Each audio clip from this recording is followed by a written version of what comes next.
Ta-da! Was on a talk show recently, and the host asked me, said, "What do you think about the dope problem?" And I said, "Definitely, I feel we have too many dopes." Yes. No question about it. That's why we have a drug problem, I really feel, because like everybody has access to drugs, and we're all kind of just dopey, we're just human beings, little protoplasm walking around, shaking hands. How are you, Phil? Give me a piece of lettuce, No real big thing. We're just kind of dopey folks, and we have all these drugs available to us. That's why there's a drug problem, man. There's all those drug stores, right? Every 3 or 4 blocks, there's a big sign. Drugs. Open all night. Drugs. We deliver. Drugs. Cut rate. Drugs. It's the biggest thing on their sign. Cosmetics, sundries, drugs. And the pharmacist is always stoned. You ever notice that? Check his eyes. He's experimenting with something there.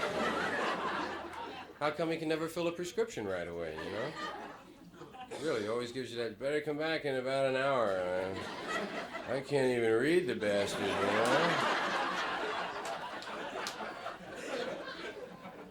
It's no accident that we're drug-oriented, really. The drug companies got us that way, and they'd like to keep us that way. I mean, that's a simple thing.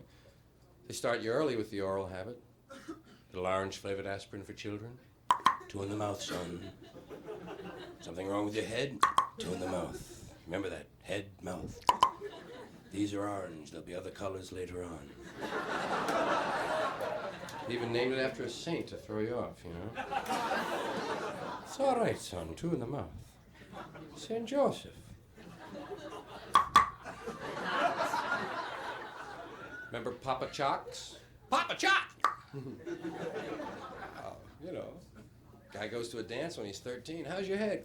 2 in the mouth, man, Mom's got her fix. Coffee freaks running around. Alcohol. That's the biggest, of course, and most abused. And incredible. 50% of all traffic deaths. No, yes, that's about 25,000, right. 50% of traffic deaths. 40% of all arrests, traceable. 50% of all first admissions to mental institutions, traceable to alcohol. And then, of course, there's diabetes, gout, high blood pressure, heart disease, insanity, divorce. I always say, drink up, Shriners, whenever I see a couple of them, When they talk about drugs, they don't talk about all of them. That's the problem. They don't mention coffee. The low end of the speed spectrum, I grant you. But there are coffee freaks, and they're walking around, nobody, worried about it or anything. Mrs. Olson never tells you about that mild speed lift, Because she's shooting freeze-dried Folgers, right? But you've seen the coffee freak in the office, haven't you? The guy who drops 8 or 9 cups every morning. Always in a good mood. Hi, how are you? Warm that up for you? Okay, yeah, hi, how are you? Hey, good to see you. Always in a nice mood, fine, until the coffee urn breaks, man.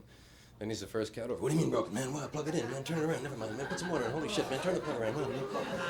And then he goes out and scores because he's the one who's hooked, right? I know it's just a dopey example, but that's the beginning of it. Then you have housewives and the diet pills. Mom found out there's a lot more than dieting in those pills, man. Help you grind your teeth and feel great, too. Keep them on the phone a lot. Hi, how are you, Marge? Anyway, look at what's going on. How are you? Where are you going, Mom? Shopping at midnight? Well, they're open, never mind. I'll see you later, man. Go. And athletes got into uppers, college athletes. The right wing's last line of defense on campus. And they're doing amphetamines. Remember when being up for the game used to be kind of a spiritual thing? Now, man, you up for the game? Been up all week, man.